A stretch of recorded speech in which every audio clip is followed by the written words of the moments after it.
भैयारो राम राम। मैं संतोष गंगेले कर्मयोगी नौगांव जिला छतरपुर मध्य प्रदेश से हूँ, जो कि मध्य प्रदेश के हृदय स्थली बुंदेलखंड की राजधानी नौगांव है।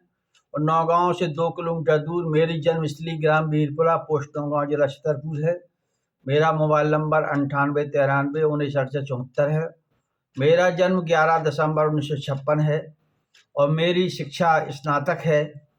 मैं अपने परम पूज्य पिताजी और माताजी के बारे में संक्षिप्त आपसे चर्चा करता हूँ कि मेरे परम पूज्य पिताजी हरिहर महाराज के नाम से प्रसिद्ध थे और जिन्हें मानस मर्मज्ञ के नाम से जाना जाता था और भविष्यवक्ता थे। उनका निधन 12 फरवरी 1999 को हुआ। जब वह शांत होने लगे तो उन्होंने 3 दिन पहले मुझे डायल फोन से बुलाया। वो गांव में थे, मैं शहर नौगांव में था। बोले, बेटा मैं 12 फरवरी को 1:05 पर शरीर शांत हो जाएगा, यह शरीर चला जाएगा। तुम 4 भाई 1 बहन हो, मेरी संतान हो, लेकिन मैं आपको एक वचन देता हूँ कि मेरी ये वसीयत आप स्वीकार करिए। उन्होंने वसीयत में कहा कि आज के बाद से आप इस बात को नोट कर लें, मन में ध्यान रख लें कि जो व्यक्ति मानव कल्याण के लिए जीता नहीं है, जो मानव कल्याण के लिए काम नहीं करता है, समाज और राष्ट्र देश प्रेम का काम नहीं करता है, वह पशु के समान है। वह कहना नहीं चाहिए मुझे, उन्होंने कहा था कि वह कुत्ते के समान है। जो व्यक्ति स्वार्थ के लिए जीता है, अपने स्वार्थ के लिए जीता है, अपने घर परिवार के लिए जीता है, वह मनुष्य नहीं कहला सकता है। मैंने कहा, पिताजी ऐसा क्यों कहते हो? बोले, इसलिए कि ये सृष्टि जो चल रही है, हम ऐसे देव पुरुष महापुरुषों और सृष्टि के संचालनकर्ता की वजह से चल रही है, जिन्होंने अपना जीवन माँ के गर्भ से जन्म लेकर के हमेशा 10% अपने परिवार को समय दिया है। बाकी समय उन्होंने समय राष्ट्र और देश के लिए लगाया है। और जो परहित के लिए जिए, परहित सरस धर्म नहीं भाई, पर पीड़ा सबनी हितकाई, जिन्होंने परहित के लिए जिया है वही व्यक्ति पुरुष से महापुरुष बने हैं। और तुम एक काम करना है, आज से परिवार के साथ साथ अपनी जिम्मेदारियां समाज और राष्ट्र के लिए समर्पित कर दो। देश दुनिया के लिए काम करना शुरू करो। ये भारत की संस्कृति, संस्कार, नैतिक शिक्षा, व्यवहारिक जीवन नष्ट हो रहा है। इसके लिए आपसे हमारा निवेदन है, अनुरोध है बेटा, कि तुम समाज और राष्ट्र के लिए काम करना। मैंने पिताजी की आज्ञा को पालन करते हुए, मुझे विश्वास नहीं हो रहा था कि मेरे पिताजी निश्चित रूप से अपनी मृत्यु की भविष्यवाणी कर रहे हैं, और उनकी भविष्यवाणी सही निकली और वो नहा धो के पूजा पाठ के शांत हो गए। इसी प्रकार से मेरी माँ ने भी कहा था कि बेटा हम 8 दिन के मेहमान हैं, और वह 10 अक्टूबर 2010 को शांत हो गई। इस दुनिया में मेरे माता पिता तो नहीं हैं, लेकिन संसार में जहाँ जहाँ तक मैं पहुँच पाता हूँ, बुंदेलखंड में जितने हमारे महापुरुष हैं, बुजुर्ग हैं, उनके चरणों में प्रणाम करता हूँ। जो छोटे भाई हैं उनको आशीर्वाद देता हूँ। हमें समाज और राष्ट्र की सेवा के लिए, मानव कल्याण के लिए, समाज सुधारने के लिए, समाज देश सेवा करने के लिए हमें मनुष्य का अवतार मिला है।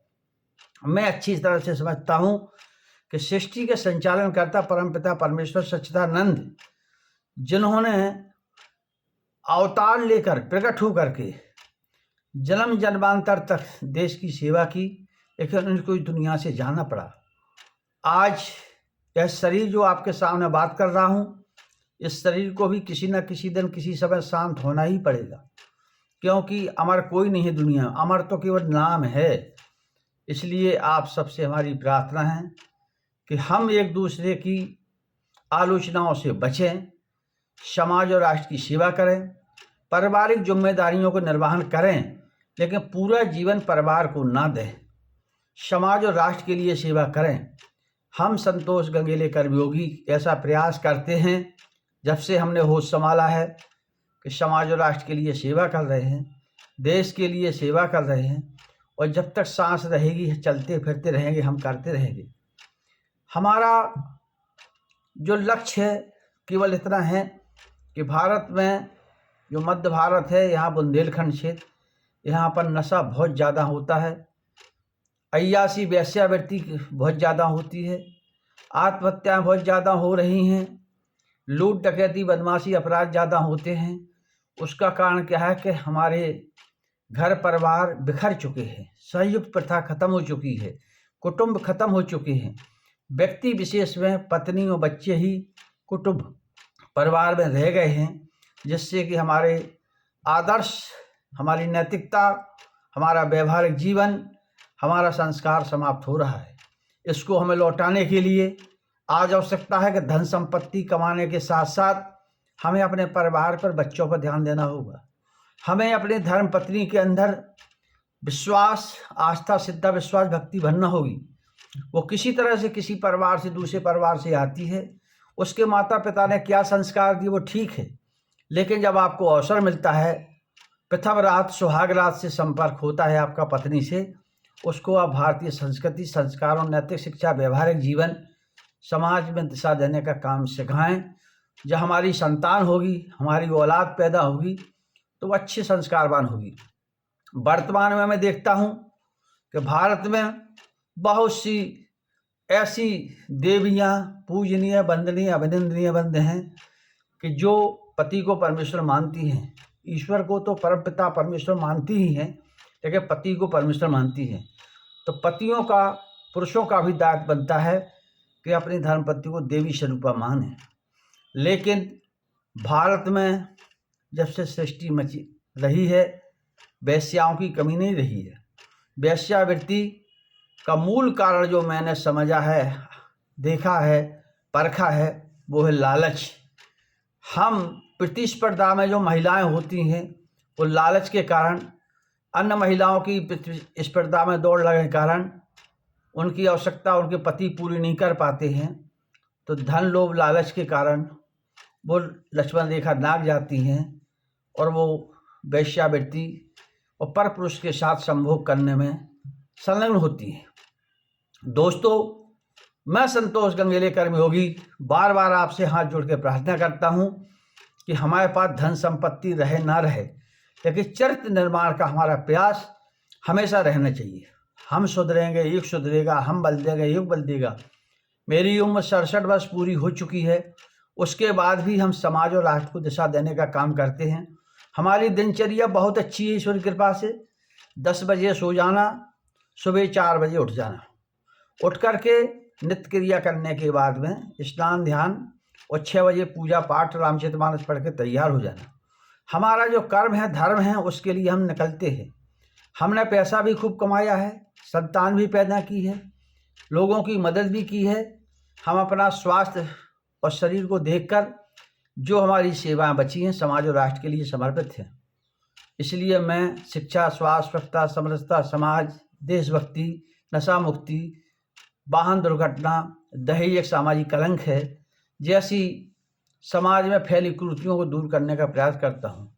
निर्धन, अनाथ, गरीबों की मदद करने का प्रयास करता हूँ। 42 वर्ष की पत्रकारिता में मैंने कभी किसी का 1 रुपया नहीं खाया है, 1 रुपया रिश्वत नहीं लिया है। आज मुझे गर्व है कि मैं किसी तरह की व्यसन नशा नहीं करता हूँ। मैंने जीवन में कोई नशा नहीं किया है। इसलिए आज मैं आपके सामने अपनी बात रखने के लिए दृढ़ संकल्प हूँ, कृतज्ञ हूँ और गौरवान्वित हूँ। ईश्वर ने मुझे जो शक्ति दी है, उसका मैं सदुपयोग देशभक्ति, राष्ट्र भावना से काम करना चाहता हूँ। यह मैंने आपसे जो समय लिया है, इस समय का सदुपयोग करने के लिए आपसे भी प्रार्थना करता हूँ। यह वीडियो आपको अच्छा लगा हो तो अभी ये मेरा छोटा सा 10 मिनट का वीडियो आपके सामने प्रस्तुत किया है, इसके आगे प्रस्तुत करूँगा, इसको फॉरवर्ड कर दीजिए। और यदि आप मुझसे संपर्क करना चाहें तो मुझे नहीं ढूंढिए, आप गूगल में जाइए, संतोष गंगेले लिख दीजिए। ईश्वर की कृपा से मैंने जो काम किया मिल जाएगा। मैं 17 वर्षों से बुंदेलखंड में मोटरसाइकिल की यात्रा कर रहा हूँ और मुझे लगभग 20 लाख बच्चों से व्यक्तिगत मिलने का सौभाग्य मिला है। देश के 100 से ज़्यादा राष्ट्रीय सामाजिक संस्थाओं से सम्मान मिला है।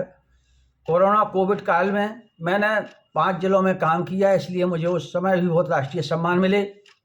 भारत देश के 4 केंद्रीय मंत्री, अनेक सांसद, अनेक विधायक, अनेक प्रशासनिक अधिकारियों द्वारा मुझे मनोबल बढ़ाया गया है, सम्मानित किया गया है।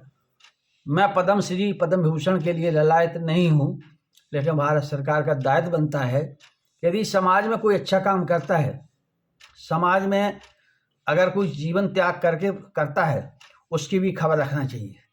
माननीय मुख्यमंत्री जी मध्य प्रदेश के 18 वर्षों तक रहे, उन्होंने कभी मेरे कार्यों की समीक्षा नहीं की। इस बात का मुझे दुख है। भले ही वो कितने लोकप्रिय मुख्यमंत्री रहे हों, नहीं रहे हैं, लेकिन हम माननीय मोहन सिंह यादव जी, आदित्यनाथ योगी जी से निवेदन करेंगे कि हम बुंदेलखंड में जो काम कर रहे यूपी एमपी है, दोनों की समीक्षा करें, और यदि जहां मेरी आवश्यकता हो, मैं तन मन धन से राष्ट्रीयवाद देशभक्ति तैयार हूँ। वंदे मातरम। जय हिंद, जय भारत।